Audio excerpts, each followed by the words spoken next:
Hello everyone, আসসালামু আলাইকুম। সবাই কেমন আছো? আমি ভালো নাই, আমি অসুস্থ। সবাই আমার জন্য দোয়া করবা। ডক্টর দেখাতে চলে আসছি তালতলাতে। সো এটাতে আমি অনেক আগে একবার আসছিলাম আমার পুটিং করানোর জন্য। এখন আমাকে দাঁত ফেলতে হবে, কারণ হচ্ছে আমার দাঁতে অনেক প্রবলেম হয়েছে। আক্কেল দাঁতটা ফেলে দিতে হবে, রোড ক্লিন করতে হবে।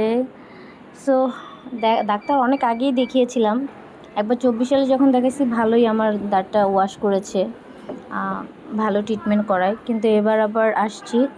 সো আমি কয়েক মাস আগে ডাক্তারের সাথে দেখা করে গেলাম। ডাক্তার আমাকে বললো 16,000 টাকা ট্রিটমেন্ট হবে। এখন মাত্র 4-5 মাস পরে আসার পরে আমাকে এখন বলতেছে 20,000 টাকা লাগবে দুইটা দাঁতের জন্য। সো দাঁতটা ছোটোখাটো একটা সার্জারি হবে, কারণ হলো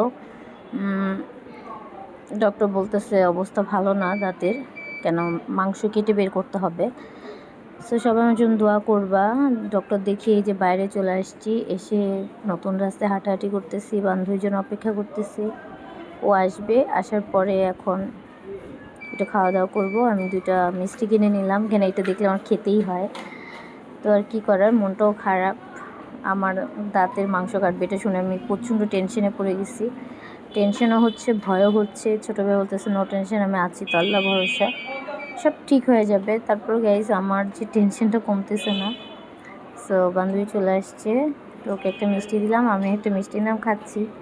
আল্লাহ হাফেজ, টাটা।